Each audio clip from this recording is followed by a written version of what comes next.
This podcast contains explicit content and is intended for mature audiences. Listener discretion is advised. Don't say we didn't warn you.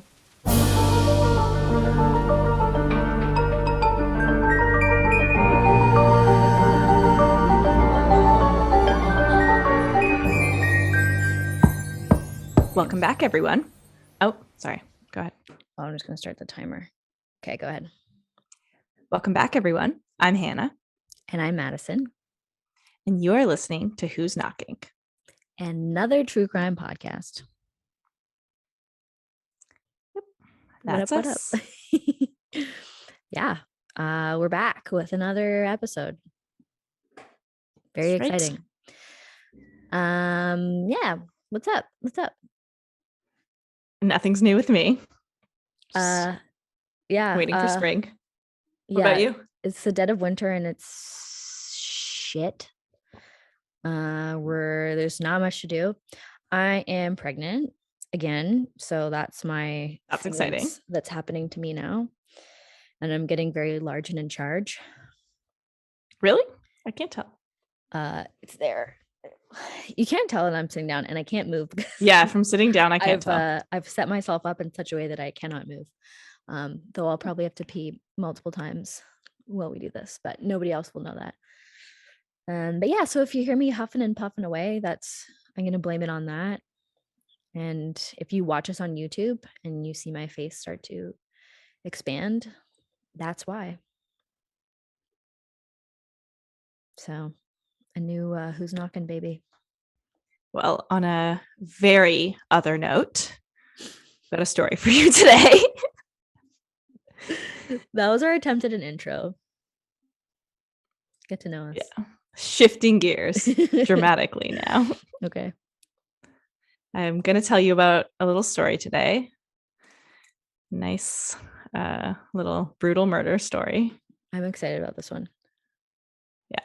We're going to be talking about the Lululemon murder. You heard about this case, right, Madison? Yes. Did it take place in Canada? Because it sounds very Canadian. No. Interesting. Because Lululemon is so in Canadian. America. But I guess it's like a pretty popular brand elsewhere. Yeah. It's such like a Vancouver brand. This was in America, so. Well, that's cool. A little bit different. Yeah. Well, I thought this would be a pretty interesting one to talk about because it is a kind of random seeming incident.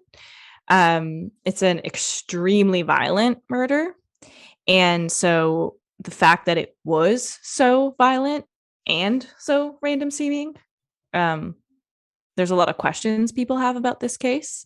And especially there really wasn't an obvious buildup in terms of like the victim and the murderer. They never had a grudge, anything like that. No personal issues. And considering that, it was very violent. So like I said, people have a lot of questions about it. And I think it would be interesting if we talk about it and we can kind of discuss what we think happened. Yeah. Dope. So shall we get into it? Yeah. And we're going to do 2 parts, I think. Yeah. We're going to do 2 parts. Today's going to be part 1. Cool. I'm down. So the incident known as the Lululemon murder took place on the night of March 11th, 2011 at a Lululemon store in Bethesda, Maryland, which is in America. The victim, Jayna Murray, was a 30-year-old woman who was an employee at the store. And her murderer, Brittany Norwood, was at the time a 28-year-old woman who also worked there. So it was weird.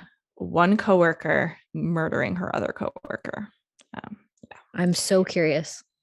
Yeah, because I feel like a lot of I've definitely heard the story before, but like so long ago, I don't remember anything about it. And I remember like being kind of shocked that like I didn't know who it was. Like when they told it wasn't like you didn't know who it was, and then you find out that it's right, this other employee. Yes, I'm not going to tell it that way. Yeah, because I want to talk to you about the people before we get into what happened. But so, like I said, the victim's name was Jayna Murray. And when her body was discovered the next day after she was murdered on March 12th, she was lying face down in a massive pool of her own blood. she had been brutally assaulted, like beyond words. She had a total of over 331 discernible wounds on her body. That's fucked. It's hard to fathom. Like that is like, is there even enough a space lot. on the human body to have that many wounds? Yeah.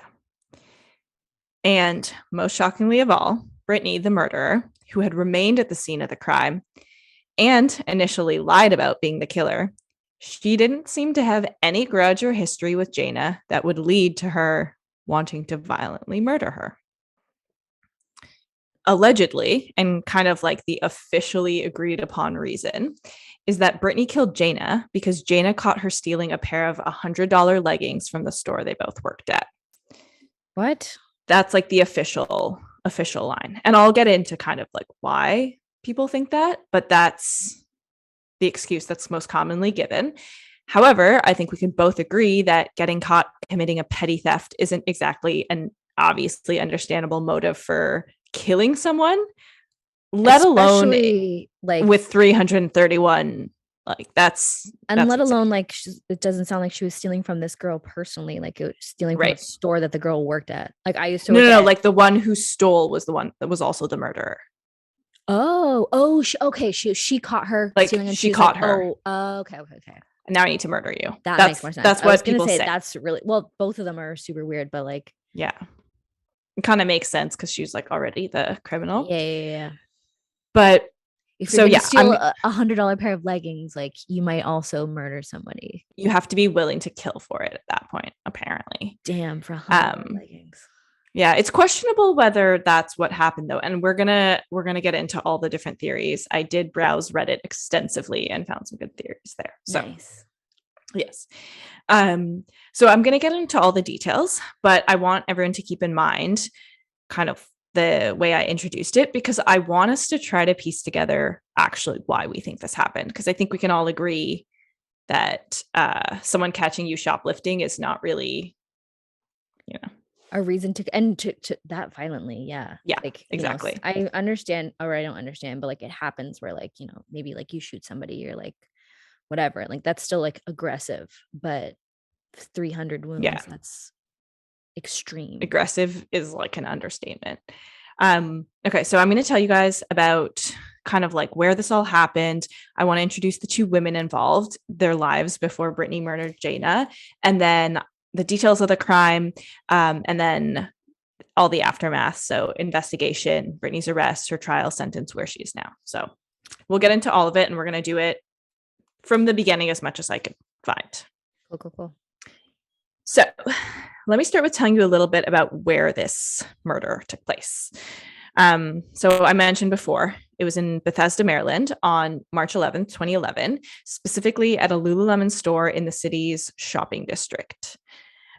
This particular Lululemon is a part of an outdoor mall type area known as Bethesda Row, which is a newer, more upscale development, and it features other stores like an Apple store. So kind of like higher end, not necessarily like designer brands, I guess, but higher end stores. Yeah. Interestingly, I checked and the store itself is still there and still operating. I want to go there. It's definitely haunted. I mean, I'd go there. I wouldn't want to work there necessarily. I mean, I wouldn't want to work retail. Been there, done that. But yeah, that store's haunted. Like they should have closed it. I'd be down to work in a haunted environment. It's not like you're living there. Yeah. It's not like you're going to be there by yourself. I think that'd be a good, because like I would like to get involved in like some sort of haunting. I don't necessarily want to live in it unless it's like drastically going to decrease my. You say that because you've never been involved in a haunting. Well, if you had, you wouldn't want to. Well, maybe some people are haunted by nice ghosts. Yeah, but I don't think that this would be the case necessarily. Yeah. I mean, the victim does seem like an incredibly awesome person, so maybe it would. But okay, a bit about Lululemon itself. It's officially called Lululemon Athletica, and it is an upscale yoga and workout apparel brand that sells clothing for both men and women. We like Lululemon, right, Madison? I am a dedicated customer of Lululemon. Madison is a Align leggings. I love my Aligns. Fan. My husband Chris owns like exclusively Lululemons. Only wears ABC pants. Yeah, they have nice stuff. If you don't know, stands for anti-ball crushing technology. Oh, I did not know that. The menswear is Top notch. So great store. And yeah. Yeah. So basically, this location is kind of like a relatively high end location and not exactly somewhere that would typically be considered dangerous in any way, is kind of like the general impression of where this all happened. Let me tell you a little bit about the women involved in the murder, starting with the victim, Jayna Murray. And for those on YouTube, we'll have a photo of her on screen. So she's a lovely looking blonde woman. Jayna was born on November 22nd, 1980 in Wichita, Kansas, and grew up in Texas, then later ended up in Maryland, where she would be murdered. So Jayna was known to be a very adventurous woman who had traveled extensively. She loved to pursue new experiences like skydiving and bungee jumping. She was also a very highly intelligent woman. And at the time of her death, she was in the process of completing not one, but 2 master's degrees in administration and communications at the same time, and from the Johns Hopkins University in Baltimore, Maryland. So Maryland, tell me, cool. is it West Coast? It's like near Washington, D.C. So I think it's more East Coast. Oh, East Coast. Yeah. East Coast. It could be wrong, the honestly. opposite of what I was thinking. Yeah. I literally could be wrong. I don't know. We are Canadian, so no, I know all the Americans don't know Canadian geography, so don't come for us. Canadians don't know Canadian geography. I do, but yeah, actually, I'm actually pretty good at it. It's not that hard. We only have 13 states, provinces. Yeah, I had a pretty like hard ass geography teacher, so I actually know how to spell and like know what all the capitals are and where they are. But the American stuff, there's so many states, you guys. Yeah. So Jayna was in a long-term relationship with a man named Fraser, who was actually planning on proposing to her, and she was very loved by her family. In her spare time, Jayna enjoyed practicing yoga, and in addition to her schoolwork, she worked part-time at the Lululemon store in Bethesda, at Bethesda Row, and she was a member of the leadership team at the store. The women who knew her remember Jayna as an outgoing, dynamic, and adventurous woman who was always well-liked and easy to get along with. So that's a bit about Jayna.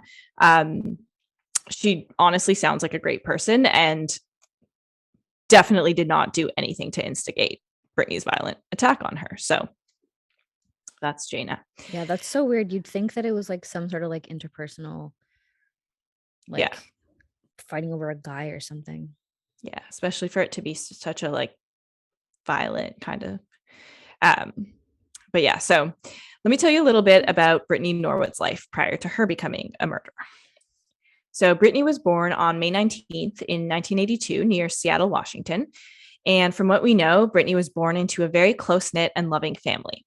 Her family was, from what I read, middle class, big fans of the Bible, hardworking, and very supportive of their kids in school and in sports, always attending their kids' sports games. One kind of interesting thing to note is that Brittany was born into a family with 9 total children. So 4 brothers, 4 sisters, and Brittany herself. And I don't know where she is in the birth order. I couldn't really find that. I think that would be kind of interesting. But a lot of people who talk about this case, they mention that as a notable fact, as something that could have influenced Brittany's psychology, which I don't know if it did or it didn't, but I'm going to bring it up because that's part of this case. And basically the thing that a lot of people say is that, okay, so they had 9 children. They probably didn't have the time to give every kid like one-on-one attention that kids need.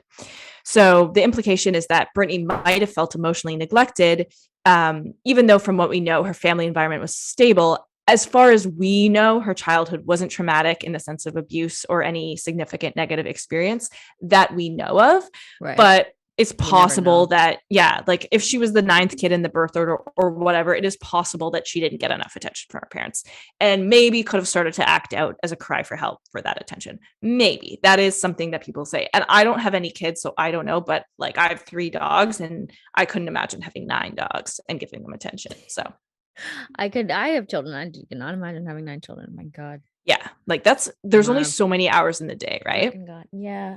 And I mean, some people like if you're gonna have like some people thrive with having lots of kids. I follow a lot of like weird family people on Instagram. And some people, especially if they're like they have like a family business or something and they work from home and like they're out in the country or whatever, like it makes sense because you get the whole family involved and like I don't know, it seems like a lot of like religious type people are good with having multiple kids and like just like They were religious, so thriving in like a large family unit, but I cannot, based on my own lifestyle, like there's no way. yeah. So that's one thing that people talk about in this case. And then the other thing that sometimes, like in terms of Brittany's childhood, and then the other thing that people talk about is that her family was pretty religious growing up. Like they were Christians, I guess, in the sense that they were really active in the church. Like they always had to attend church. They were part of different church community groups. They loved the Bible. They always quoted the Bible. Like if the kids did something bad, it would be like because of the devil, that kind of stuff. And then some people suggest that maybe it could have been like an oppressive childhood in a sense. But again, from what I understand, it was never like a abusive or neglectful childhood. Like these are just speculations into Brittany's childhood that people Yeah. make, obviously, because she turned out to be a violent killer. And people want to know, are there Yeah. patterns for that in your childhood? I don't know. But so Like the likelihood that her parents were just like totally chill, cool, normal people, like who gave her like everything, and then she turned out to do that, like that's yeah. insane. Yeah. So it's all speculation. There's nothing significant from what I've seen, but those are things to consider. And honestly, sometimes like not getting enough attention can be enough to like really fuck you up. So who knows? But so as far as we know, in Brittany's childhood, she didn't show problematic social behavior. Like a lot of people do uh, like podcasts and videos about this case, and I've read and watched some of them, and some people say that she did have issues in her childhood, but I couldn't find sources for that. I read a book about this case, and within that book it said that as a child, all her teachers, her school soccer coach, and people who knew her described her as like a funny, bright, charismatic, and talented young woman who smiled and laughed a lot. And her family members really loved her and later would say she had a heart of gold while growing up. And after high school, she moved from Seattle to Long Island for college, where she became a star athlete on the Stony Brook Seawolves soccer team. So she was already a standout athlete in high school, but like a soccer player, but she was even more so in college. But apparently, once Brittany left the constraints of her life with her family behind, she developed almost like another personality. So instead of just being this cheerful young girl, she also started showing herself to be a compulsive liar and a petty thief. Yeah, so her teammates in her college soccer team started to notice items like their clothing, little bits of cash, perfumes, like little personal items going missing after Brittany joined the team. I am so curious about like the compulsive liar type personality. It's such like a weird, I think it's attention seeking. yeah, it must be. And I think it's also a lot of the time like a defense mechanism. Yeah, for sure. Once it becomes it does. Yeah, I know people who And are like like compulsive liars.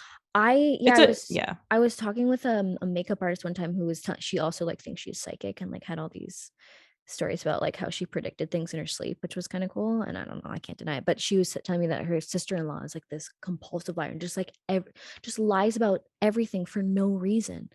And it's like, how do you have a relationship with somebody who does that?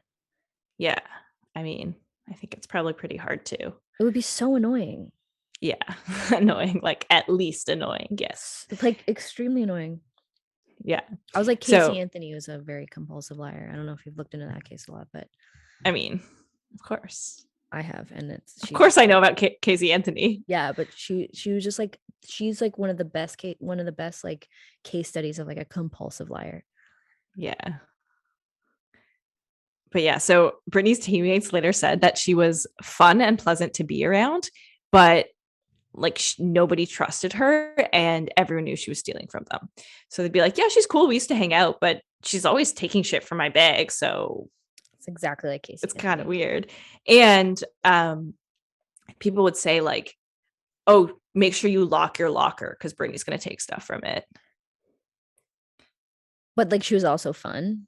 Yeah. So she was cool to be around. So that's why people were like, why are you like this? You're cool to be around. Why are you So Um, weird. and then when somebody would confront her about it, I don't know if this was one time or multiple times, but she said at least one time, like, you're crazy. Why would you say that? She kind of like manipulated it and flipped it around on them, but was completely denying it. So although Brittany was once named the team's MVP, at a certain point, her stealing and then denying it when confronted caused her to be kicked off the team. And she didn't end up receiving her college degree. I'm not sure if that was related or not, but she was kicked off the team. Did she then lie about having her college degree? Yeah, she did later. Of That's course. exactly like Casey Anthony, except for like her Yeah. high school degree. Yeah, and it doesn't seem like neither of them are necessarily from like an abusive childhood, but maybe, I don't know. Well, We don't really know. With Casey Anthony, it seemed like her parents just like she just like was a lot like lied about everything all the time, and like it seemed like her parents. Yeah, they her enabled parents, it. Her parents were super enabling of. It was Yes. like their whole family lived in such a way that like nobody ever talked about their problems, and so like when Casey was like obviously lying about shit, the parents would just be like, "Oh yeah, that's okay," and just like I kind of think accepted all that's the what. lies. Yeah, it kind of And so sounds it's like, similar in this family. yeah, Like it's like I don't really know, but it's like no one was hitting each other or like there exactly, was no nobody like was like violent. alcoholism, but like Right. there was just a culture of like lying and being like, oh, yeah, true. Yeah. So after that whole situation in college, Brittany then moved to Washington, D.C., and she continued to present herself as like this normal, athletic, outgoing young woman. And for the most part, she was. She did, at the time, that we know of, she did have some small minor issues with the law at first, such as she was sued by a former landlord for not paying her rent. She didn't show up in court after failing to pay for a speeding ticket, and she purchased an expensive weave from her hairdresser, but then she claimed that someone had stolen the money she was going to use to pay for it from her wallet. So she like shortchanged her hairdresser on an expensive weave. So little things, but But the big pattern. And then it wasn't until 2007 and 2008 that Brittany revealed or began to display some behavior that was, I would say, quite a bit more concerning than her previous stealing tendencies. So Brittany had been dating a dentist who worked in Washington for about a year and a half when they broke up. I'm not sure exactly if it was like a super serious relationship or not, but they broke up after 18 months of dating. After they broke up, Brittany didn't seem to understand that the relationship was over. Oh, One of those. That's so annoying. Yeah. So she started stalking her ex and his new girlfriend, as one does. Mm-hmm. And she actually invaded her ex's home because she still had like the password to it. And she stole a bunch of the new girlfriend's belongings, including a designer watch, like all designer, like shirt, perfume, diamond earrings, and her car keys, among other items. Jesus Christ. And obviously Brittany's ex and new girlfriend knew it was her, and they felt really threatened by her, which fair. Yeah. So they made a complaint to the DC Superior Court Domestic Violence Unit. Interesting. I wouldn't have thought that would be under domestic violence if they're not together, but I guess any sort of like ex I think, because she was threatening, like, so basically in the court documents, the ex complained that Brittany would punch, push, and throw things at him during their relationship, in addition to now stalking him and his new girlfriend. So I think that's like sense. How they kind of did that. And so they were granted a temporary restraining order against Brittany, which she signed. And she agreed to stay away from them and seek counseling for anger management. So she got a restraining order. However, within 2 weeks, Brittany had violated the restraining order. So yeah, and the couple saw her watching them from her car in the freaky. Alley behind the dentist's office. Oh my God. And then she followed them home to the ex's house and then drove following them to an Office Depot store. That is so freaky. Stalkers It's scary. So much. Yeah. Because like I know it.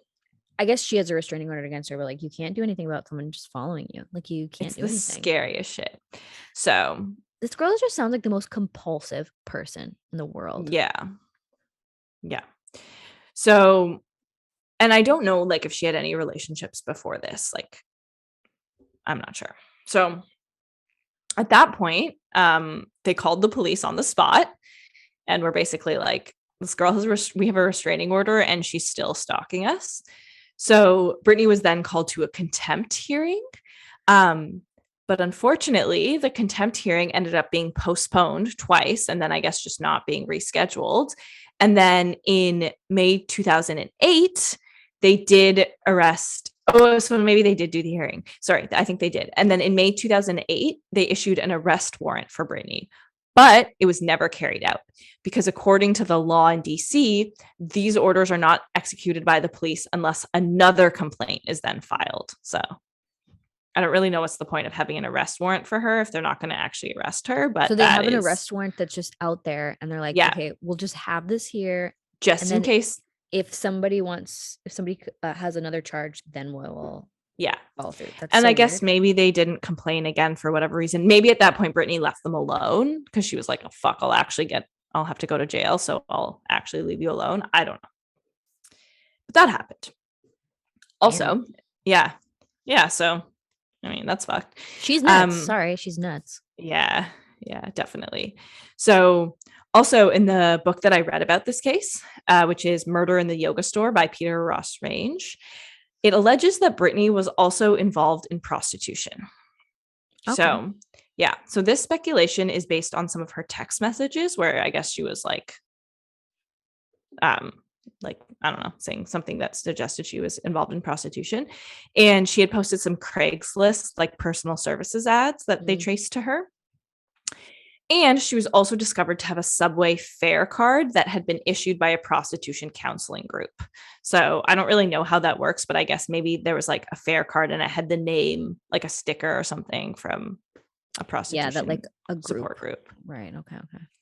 Interesting. So that's something else to note about Brittany. So she was like a sex worker and working at a Lululemon. She wasn't working at Lululemon yet. So actually she was like, it crossed over. So this was around the same time. So yes, you're right. It's a very interesting crossover. Well, so because Brittany had a job before I forget what the job was when she was getting served with like the restraining order, but I think it was at like a hotel or something. Like she had some other kind of like minimum wage job, service job or something. Yeah. So side hustle. Yeah, because the thing with Brittany is like she didn't graduate college, so she's like trying to figure out, I think, what her career path should be, but probably needed money. I'm assuming that's why she would have been involved in prostitution. I honestly don't know. And I think that it's somewhat speculation, but it also does seem like there's some concrete evidence to back it up. So yeah. I'll talk about the significance of that later though. But so late in 2010, Brittany was hired as a sales associate at a Lululemon located in Georgetown, which is a neighborhood in Washington, D.C. So this was a different Lululemon than the one where the murder took place. So Brittany seemed like a great fit at first. She was friendly, outgoing, and she seemed dedicated to the yoga-centric lifestyle. But it only took a matter of weeks before Brittany became suspected of stealing from the store's cash registers. True, because she does that. Only a couple of weeks later. Then at Christmas time, so this part, I don't really know what the deal is, but this is what I read. So the store was offering this like special staff shopping night. So basically each employee gets a percentage off and then a limited ceiling for how much they can spend. So I guess it's kind of like an honor system where you say like, I'm only going to spend this much because I'm getting it at a huge discount. Okay. But Brittany apparently went way beyond the limit. And with that combined with them suspecting her from stealing from the cash registers, I guess that was enough of an excuse and they fired her. All right. Reasonable. Yeah. So Brittany actually appealed her firing and won. So she had to get hired back. What? Like appeal to like an actual court or like? I guess there's like, I think maybe just like corporate or something. Like I think there's a process where you can appeal your firing. Interesting. Or was. So people wonder why like they rehired her considering that she probably had reasonable grounds to be fired. And some people speculate, purely speculation. I don't know if this is true, but some people speculate that Lululemon may have feared a lawsuit based on racial discrimination because Brittany is a Black woman. And that is why they might have just rehired her. And I'll get into kind of like the racial dynamics that could potentially be at play here. But the areas that Brittany had been working in, both this Lululemon and the one where she murdered Jayna, were predominantly white areas. Right. I wonder if she said anything to prompt that. I don't know. I don't know if she did or she didn't. Right. Because if she threatened that, then that makes sense. I don't know. I feel like if she had explicitly threatened that, it would be noted potentially somewhere. Yeah. Because this was mentioned in a very speculatory way in the book I read. Right. So after being rehired by the company, Brittany was transferred to the Bethesda store. Okay, so they're like, "Why are you back? But we'll put you over there." But just go over here. And at first, Brittany's rehiring seemed to be going well, but it wasn't long before things took a turn. So shockingly. And yeah, that's basically everything that I was able to find about Brittany before she became a violent murderer. All right. Well, it doesn't sound like. What do you think so far? Yeah, it doesn't really seem like it's not like a John Wayne Gacy childhood. Like it's not a Charles Manson childhood. And I mean, it's not a Catherine Knight childhood. I mean, though she does sound like she reminds me of Casey Anthony. Yeah, but Casey Anthony didn't stab her baby 331 times. No, but she killed her fucking baby. Yeah, but she didn't stab her 331 times. She killed her in like a less aggressive way. Yeah, like the aggression is obviously high. That's the thing, because like I buy that somebody who is showing like really compulsive tendencies, I buy that they would like maybe compulsively kill someone. I think personally, I think that's what happened with Casey Anthony, something like probably. That. But then it's like you have to have a lot of additional anger to then go that crazy on a person. Yeah. Which maybe she does also have anger issues. She had to go to anger management classes. She does for sure, but it just doesn't seem like to the extent, like it seems like a huge jump. Yeah. Like the stalking stuff is scary, but it's not, and beating up her boyfriend while they dated, like that's. Yeah, at least there's at least some pattern of violence. And like people who stalk other people, like there's something wrong there. That is like a scary thing to do to somebody. Yeah, it's terrifying. It's not at all normal. Yeah.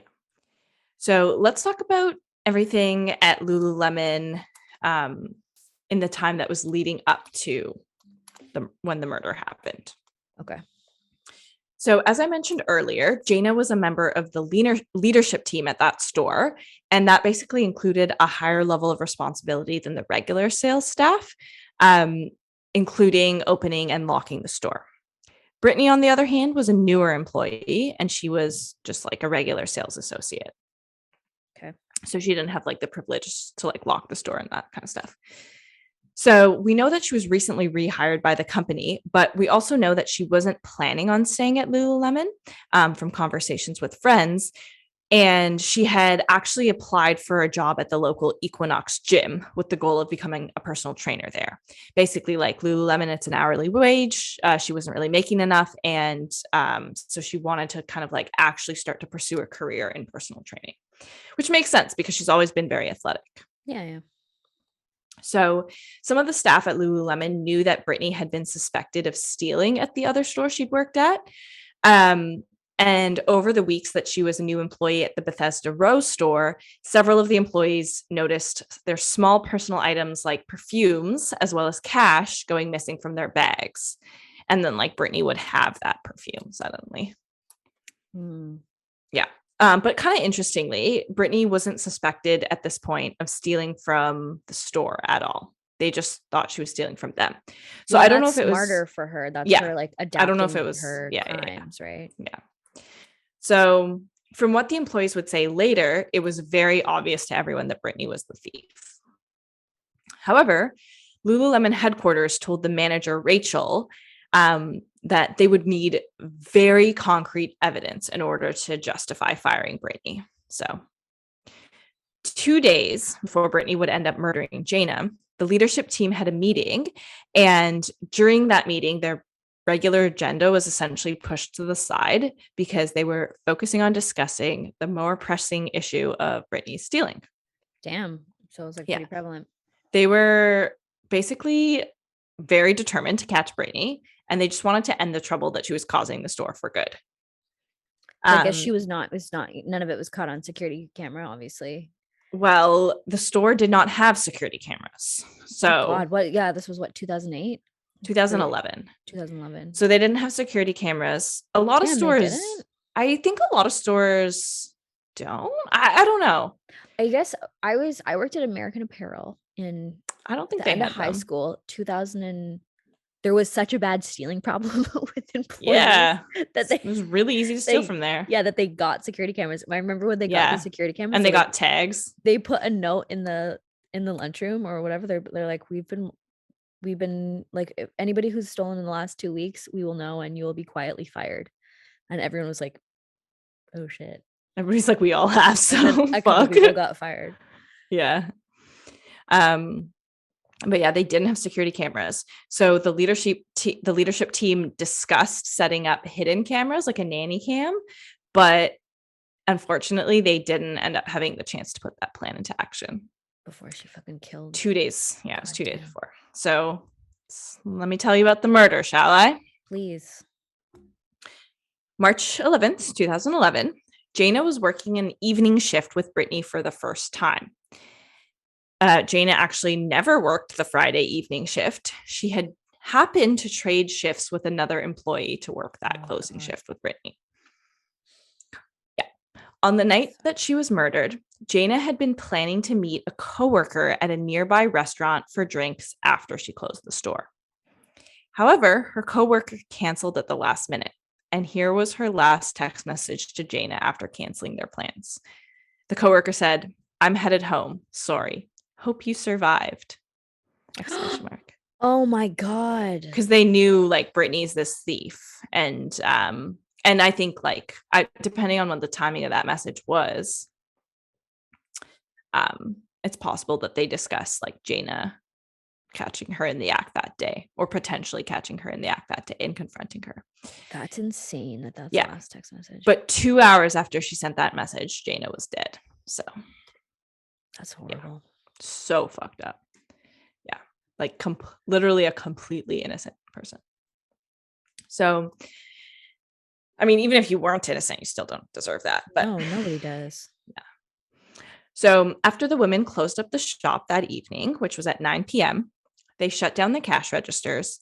And by 9:45, they performed the nightly ritual of checking each other's bags, which was part of the company's protocol to make sure the employees weren't stealing. Bag check. Jayna's bag was all clear, but when she looked in Brittany's bag, she found a pair of yoga pants with the tag still on, worth close to $100. Yeah. Brittany claimed that she'd bought the pants earlier in her shift before Jayna arrived, although she had no receipt to back it up. But she stuck to this claim. And she said that one of the other employees at the store who had been there in the earlier shift, named Chioma, had been the one to check her out. And so it's just the two of them, eh? They're the only It's just the two of them. them. And there's normally supposed to be 3 people at the closing shift, but the last girl had to reschedule. Damn. So it was just the 2 of them. So many things went wrong in order. It's like yeah. So apparently because they'd already locked down the computer system for the evening, Jayna couldn't check to see if Brittany actually had made that purchase. Right. So Jayna told Brittany that they would have to deal with the issue the next day and that she'd have to tell their manager, Rachel, about it. Oh, it's why you just go, oh, no, that's cool. And then go tell somebody. Yeah. You know? So Brittany left for the subway and Jayna went to her car.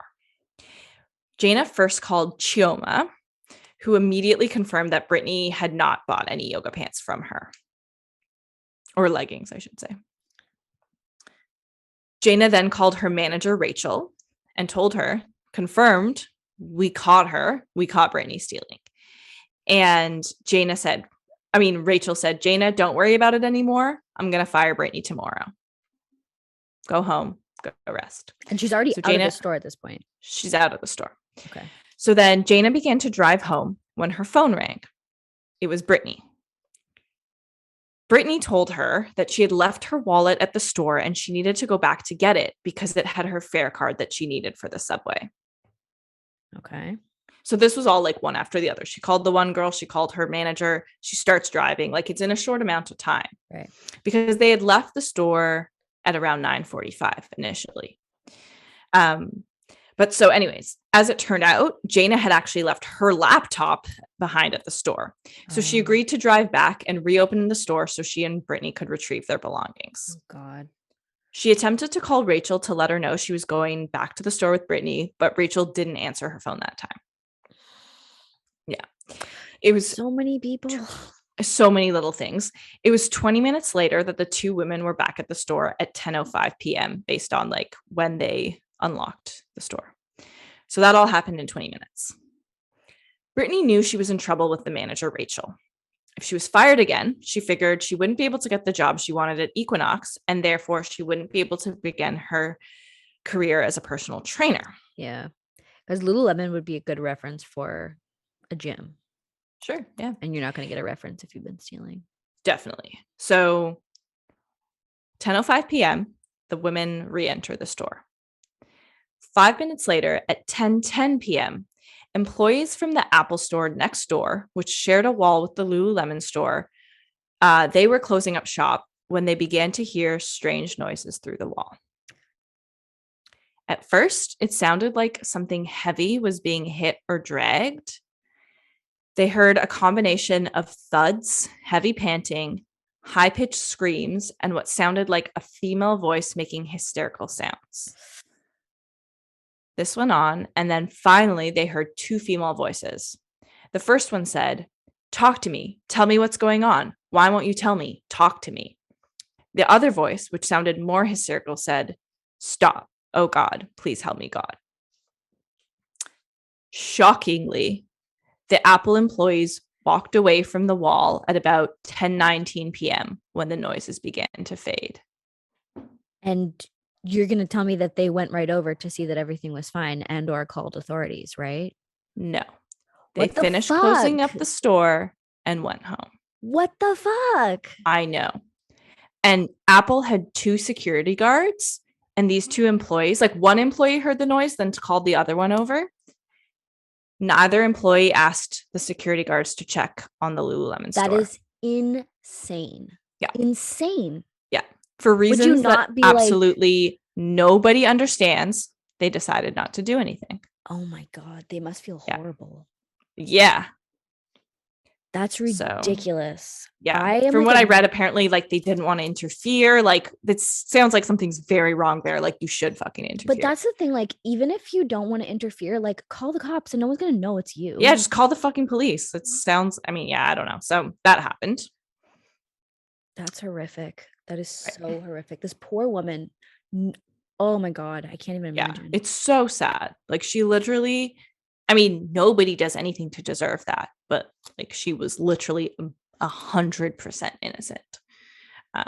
So, I mean, like, none of the theories even say that she really did anything wrong, which we'll get into at the end of this. But so I can hear Taro flapping about. Yeah, he's shaking off. He's like, "Oh, that was a lot. I need to shake off." I mean, we're just about to get into it, buddy. So God. Close your sweet, sweet floppy ears. Don't listen to this. I can see. He's like hovering over. I can see his mouth flapping. He's just like hovering over. I'm just gonna not make eye contact with him because he's gonna think I'm engaging with him. Good call. Yeah. So here's what we know about the attack. From what we know, after Brittany lured Jayna back into the store that night at 10:05 p.m., what, Taro? Smell. I can just see his like under flapping whiskers. He's kind of coming around now, so he's about to make an appearance, and there he is. Oh, he's lying down next to me. Oh, he's lying down. Okay, so here's what we know about the attack. Brittany lured Jayna back to the store. They got there at 10:05 p.m. It seems like they briefly argued or must have had some brief interlude before Brittany brutally attacked Jayna 5 minutes later. From what I read, Brittany used up to 10 different weapons to violently attack Jayna, including a hammer, a wrench, 2 types of box cutters, a metal peg used to hold up mannequins, a steel rod used for hanging clothes, a rope, and finally a serrated knife that was kept in the store to trim fresh flowers for their display.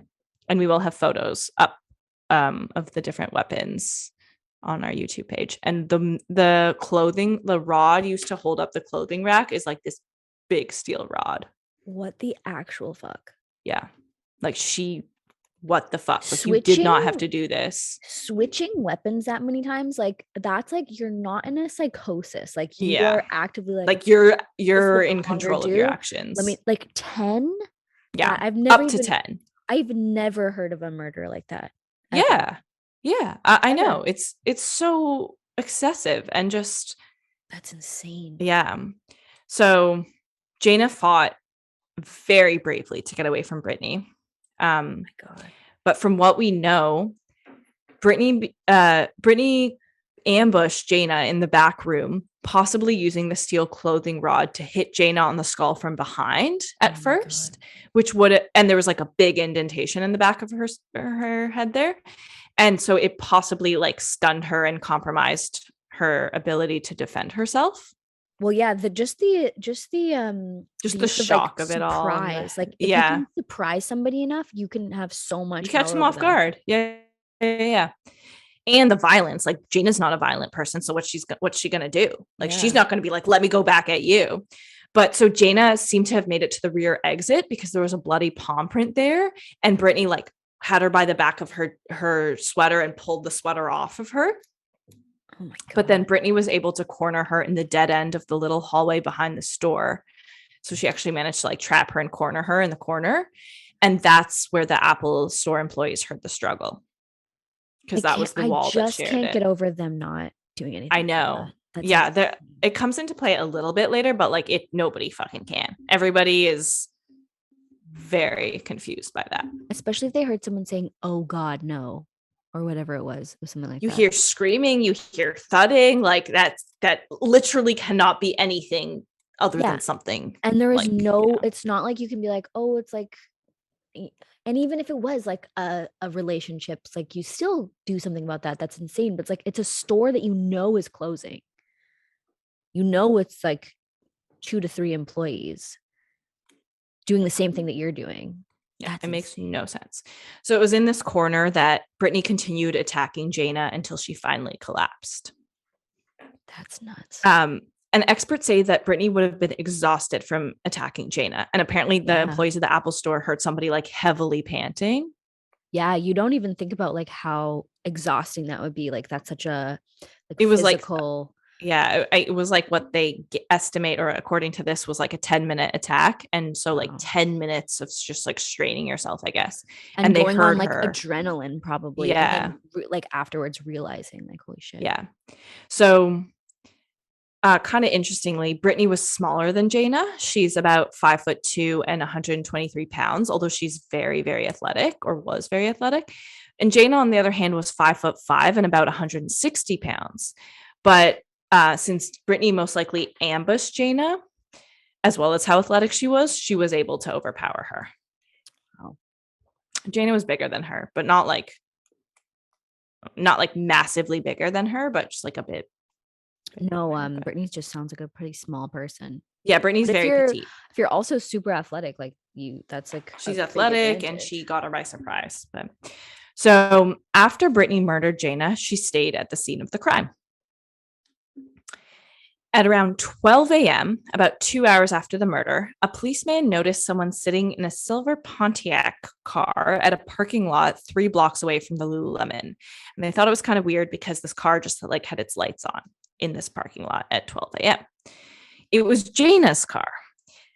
So Brittany had decided that the car would attract unwanted attention because Jayna had parked it in a no parking zone in front of the store.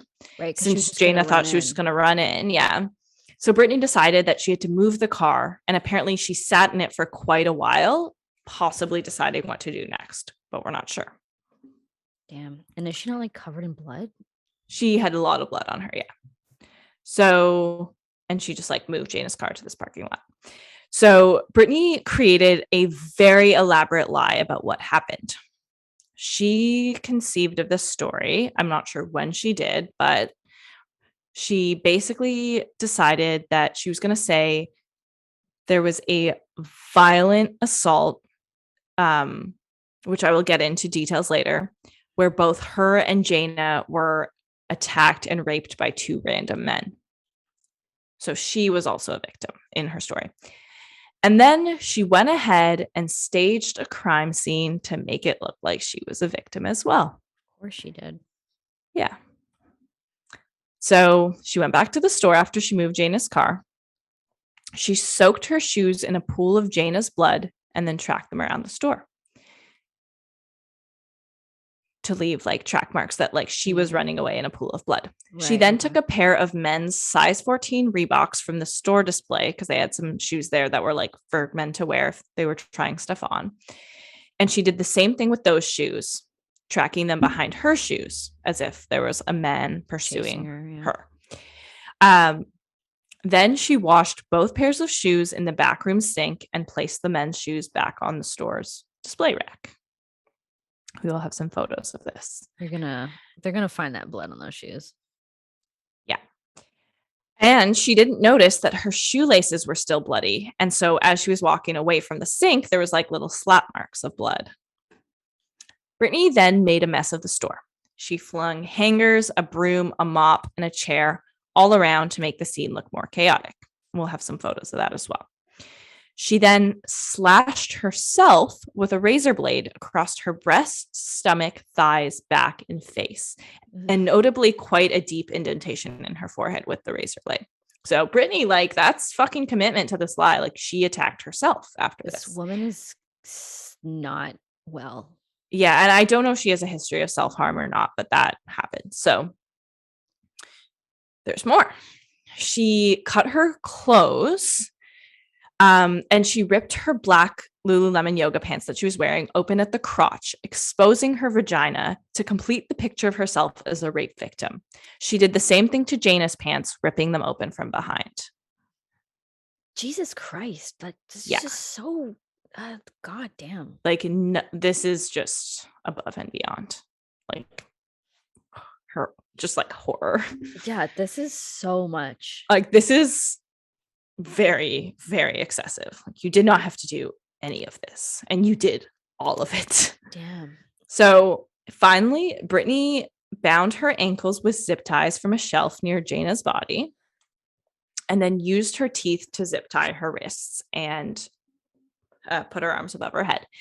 And then she laid down among the broken glass and the blood spatter in the store, in the store's bathroom, and pretended to pass out, waiting there to be discovered.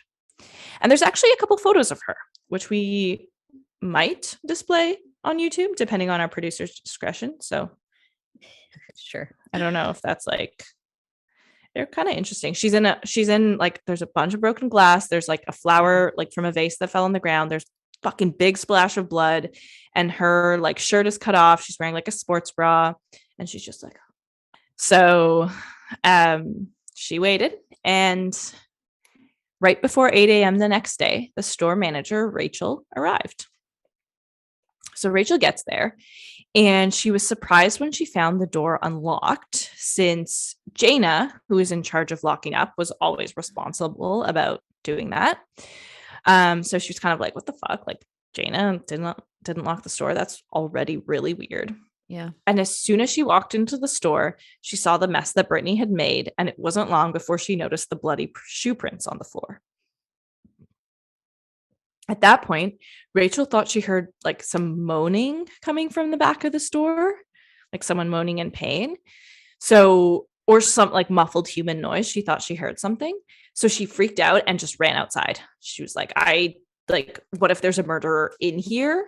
Yeah, I'm getting out. And that's probably a smart thing to do, especially if the door is unlocked. Like, yeah, the door is unlocked. Exactly. Get out and call somebody, because you never know if like there's someone waiting to trap you in there. A gun, right? Yeah. Then nobody can do anything. Yeah. So she ran outside and happened to run into a man named Ryan. Ryan was outside because he was in line for the Apple store next door, which was going to be opening 2 hours later at 10 a.m. And they had just released the new iPad 2. So there was like a big lineup outside the store for people waiting to get their iPad. So this nice gentleman, Ryan, he's just waiting outside. He sees Rachel running out looking stressed. And so he asked her what was wrong. And she told him, I think there's something's very wrong in there. So he offered to go inside and check the store for her. Brave Did man. Ryan ever get his iPad too? I don't know. He might have just gone back and gotten it after this. I'm not sure. Probably not this day. He definitely deserves a reward for this. So I hope he got it. So it wasn't long before he came across blood, and a lot of it. Ryan found Jayna's mutilated body in a massive pool of her blood, splashes of blood everywhere, like poor all guy. Over the walls. Just out trying to get his iPad too, and like comes across the most brutal murder scene. Oh this is like the worst thing you could probably see. And then he found Brittany tied up in the bathroom and apparently injured and raped, but still alive. She like came to as soon as he got there, as if she had been blacked out. So Ryan rushed out to tell Rachel what he'd seen, saying that one woman was dead and the other was sexually assaulted but alive.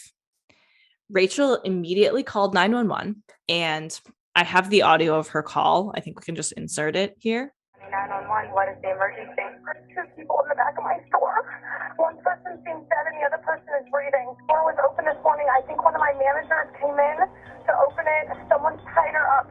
I need an ambulance right away. So shortly after this, emergency crews arrived at the scene of the crime. Brittany was quickly rushed to the hospital, where she told the police her completely bullshit and extremely detailed story of what happened. Here's what she said. So Brittany claimed that after Jayna had reopened the store for her, they looked for her wallet together, but they couldn't find it. So, yeah. And at the crime scene, like, her wallet was there, but okay. So that's what she said. They were about to leave and like literally walking out the door when two men dressed in black and wearing masks and gloves that covered like every inch of their skin suddenly entered the store and jumped at them. Brittany was a masterful actress, and she became choked up while she described the men's aggressive and racist attack on her. And they were like calling her the N-word and raping her, as the one man was raping her, as well as raping her with a wooden clothes hanger with a serrated edge, apparently. Hey. So she's this guy was saying like, I'm this disgusting, I'm not going to say, and was like raping me with a clothes hanger. She said that while this was going on, the other man was violently beating Jayna, and although she struggled to escape, he overpowered her. So she kind of like sees this going on in the corner. Brittany's own attacker then apparently tied her up with the zip ties and left her in the bathroom, where she said that she blacked out until she was discovered that morning. So she's like, yeah, these two men came in. These are the specifics of how they attacked us. This is exactly how he raped me. This is exactly what he said. He tied me up. I blacked out. I don't know what happened to Jayna. I was blacked out until Ryan came into the store. Brittany was breaking down in tears as she told her story. And she kept saying, there was so much blood. Like she kept repeating, there was so much blood, which, yeah, there was a lot of blood, and it's your fucking fault. But so she said, I remember trying to help her. I tried to help Jayna. She was bleeding so much. She was so innocent. Yeah. So she put on quite the performance, and she even asked the detectives, can you tell me how my friend is doing? As if she didn't know that Jayna was dead. Like apparently she was like wailing and asking about Jayna and asking if she was okay. That's insane. That's how Jeffrey McDonald was. Yeah. I mean, he was like super, super emotional. She was like that too. Yeah. That's how Paul Bernardo was after Tammy died. But I guess technically he didn't really kill Tammy. So I guess if like you're committing to that level, like you have to commit to the dramatics of it, right? Otherwise right. So the police were very sympathetic. They had no reason not to be. And they gently asked her to describe her attackers. So she told them one of the men was maybe 6 feet tall. The other one was about a head shorter. They had medium builds. And they asked her, were these men black or white, or what was their race? Could you tell? She said, I couldn't tell because they were wearing masks and gloves and their skin was completely covered. She's like, I don't remember, like, because he like raped her. She's like, I don't remember like the color of his penis. I don't know, but maybe they could have been white. Like from their voices, maybe they could have been white. Yeah, and if they're like alleging that they're like saying racial slurs, then it doesn't make sense that they're like black, right? Right. So initially the police believed her story. I mean, she had some injuries, she'd been found tied up, and she was a really fucking good liar and perfectly played the role of an innocent victim. So that's the end of part one. Basically, we'll leave it at that for now. She, at this point, is pretending to be a victim and violently killed her coworker for no reason from what we can tell. That's so insane. Yeah. What do you think so far? I have a lot of thoughts. I really find interesting like the compulsive liar personality type, and like I don't know anything about it. So like, you know, it's hard to talk about it, but and clearly it must be like a spectrum, right? Of like people who just like compulsively lie about things for whatever reason, and then people who like also are murderers. Yeah. Excuse me. But I also think it's very interesting to a lot of these people who like lie, and it's always like the intruder story that like somebody came like and did something or whatever. But it's Jodi Arias, like that's always what they say. But it's like you gotta chill with the details because nobody can keep up with all the details. You cannot, like, if you're gonna lie about something, you have to make it as simple as possible. Say, I don't remember, I blacked out early or whatever. You can't come in with all these details because that's how they pick apart your story. Right. And she did the like tracking the footprints around and everything. Yeah. I know. Some people wonder, like, you know, you could have just left. Like you could have made it seem like you weren't even there and there was a break-in. Yeah. I wonder if because there wasn't security cameras. Yeah. There's no, I wonder if she knew about the phone calls that Jayna had made that night saying like, I'm going back to the store. Right. But she didn't get to say that. She wanted to call the manager saying that, but the manager didn't answer. But maybe Brittany would have thought she did. I don't know. I thought she initially called, or she just called to say, hey, I caught her with the yoga pants. But like, I wonder if it's because Brittany like wanted to paint herself as a victim. Like if we're going to go back to she didn't get enough attention theory, then she like was enjoying this whole process of it. May be like she was really into the dramatics of it, and because it's like she could have just left and been like, I left, Jayna stayed for 5 minutes to close up the store or whatever, and something must have happened after I left because there was no security cameras. Yeah, that's a way more believable story. It's a way easier story, and like anyway, so that happened.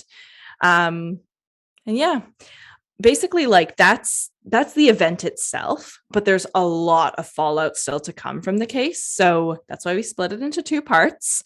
And next week, we're going to talk about everything that happened with the investigation, everything that happened afterwards. And I really want to get into the different theories I found on Reddit about, or just like in general on the internet, about why Brittany did it. Yeah, that's the interesting part. It's interesting. I think we can agree that like it doesn't really add up, especially because if the going thing is that like she was mad because she didn't want them to tell her about the yoga pants thing, about her stealing. It's like she's gotten away with stealing for so long. I just feel like it's unlikely that she really thinks, like, clearly somebody who can keep doing that kind of stuff believes in themselves, believes that they're not gonna, that like they can keep doing it. Yeah, like she was caught a bunch of times, but it was like, but she never got out of it. Anything. Yeah. So it's like, I just don't see that as being like a huge threat to her. Exactly. Especially like that does not add up. They literally tried to fire her from the other store, and then like she was like, nah, and then they gave her a job back. Yeah.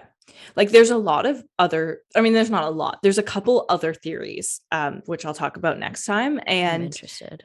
Yeah, they're interesting. Like I'm going to say right now, like, I don't know which one I believe, or if I believe any of them, but there's other theories. Cause I agree with you. Like it doesn't make sense why she'd do that. And especially in such a violent and like, what's the word? Like drawn out assault. Like she kept fucking going and she kept taking different weapons and Yeah, which is typically a sign of like real rage at a person. Yeah.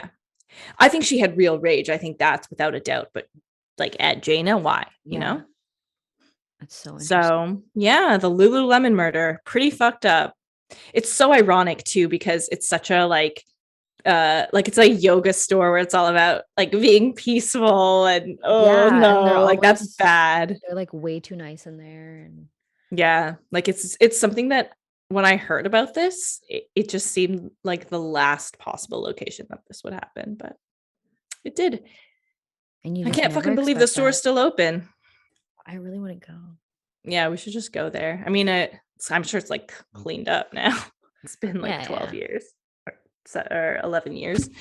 But yeah, so we will be back next week. In the meantime, you can feel free to check us out on YouTube or on Instagram at Who's Knocking Podcast, on Twitter at Who's Knocking Pod, and you can leave us a rating and review if you would like to do that.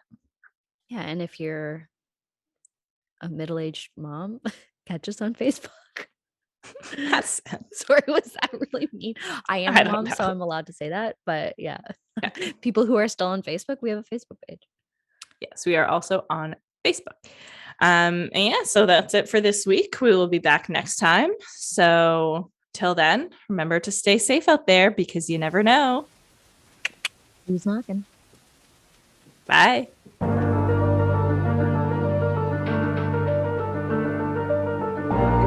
This podcast is produced in collaboration with Lost Line Media. Artwork by August Digital. Music by Matthew Cook.